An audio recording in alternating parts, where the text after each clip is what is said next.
Let's spend a couple minutes talking about shapes and the importance of using them inside of a web layout.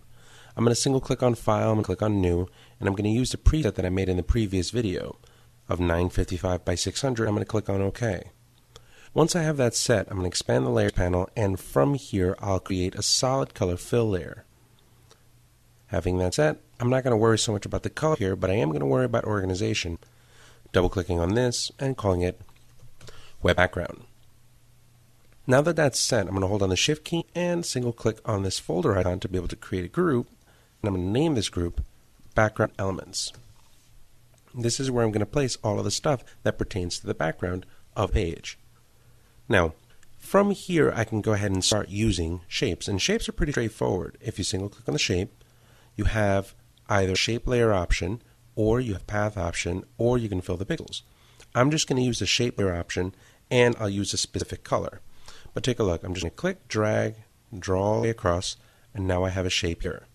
If I double click on this, I can go ahead and change the color of the shape as I need it. I love using shape layers over anything else because it offers the opportunity to be able to change stuff on the fly.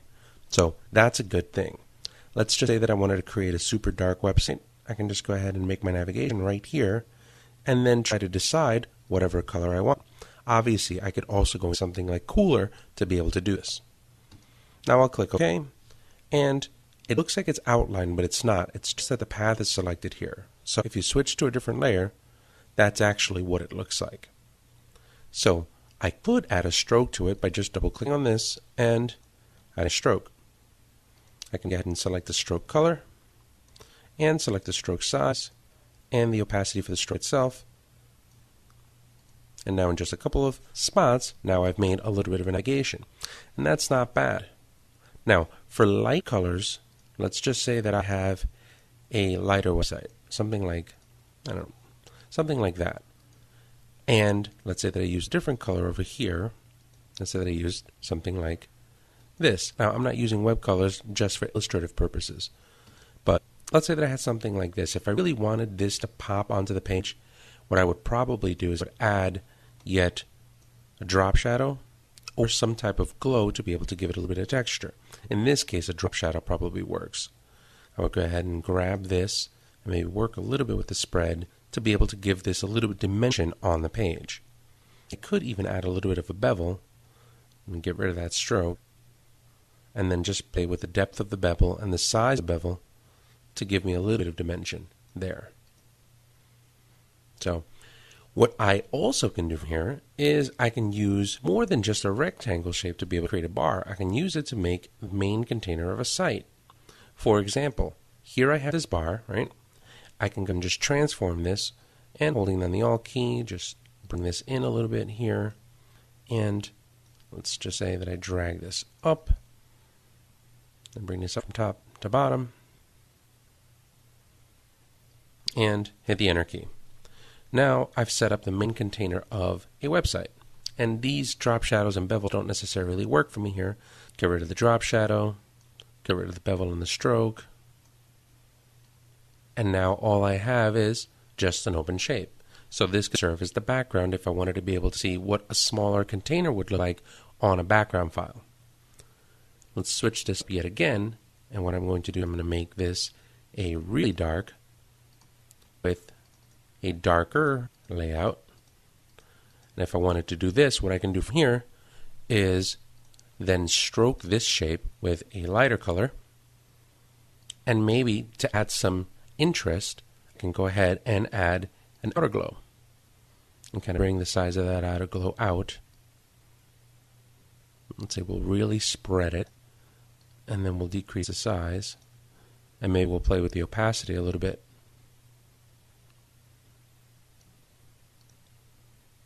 Now we kind of have something that glows in the background. So that's another thing we can do with those styles. Now, I'm hide this and show you a couple other things, because it's not just about rectangles. I mean, you can use shapes here as well, and shapes help. Take a look. I'm going to go to the U key, and I'm going to select the shape. Now the shape that I have selected is this kind of ornate. Well, let's see if I can find it here. It's this guy. All right, let's drag him out and find him. we have this guy selected right here. So if I zoom in, I'll show you. Just an ornament. And what I'm going to do here is I'm going to drop this back, and I'll drag out an ornament. So there it is. Now I'm just going to command click the background just to move outside of it so that it doesn't have it selected. And then doing this, I can just go ahead and change the color of this. Let's just say that I give it a color like that. Right. Why would you use that on a web page? Well, you wouldn't, but you could transform it, rotate it, and move it just off the web page. Do something like this. And make that a decorative element. Grab that, take the opacity, bring the opacity down a little bit. Just about there. Maybe then I can just hold on the Alt key, drag out another one, bring another one over here. Maybe even bring another one somewhere around here. What I'll do is I'll transform it so that I can use the bottom portion of it. Right? Sky's the limit, really, with these shapes. Now, this last one, I want to be very, very careful that it doesn't kind of go off the 600 edge here. So maybe what I would do here is just add a mask, and with a gradient from white to black, draw out so that it kind of fades out towards the end. That way, if I'm doing something and I wind up scrolling down the page, I'm not going to necessarily have a big chop that goes off the end. So now there's my center layout. I'm going to grab that center box and bring it all the way up, and maybe I can transform this down a little bit so that we can see the background graphics to that. Now, command clicking on the background shows me what the overall layout looks like. These are a couple of things that you can do when working with shapes in Photoshop to be able to simulate something interesting from a background layout. Now in the next video, what we're going to do is we're going to start working on an actual comp, taking that from conception inside of Photoshop into Dreamweaver.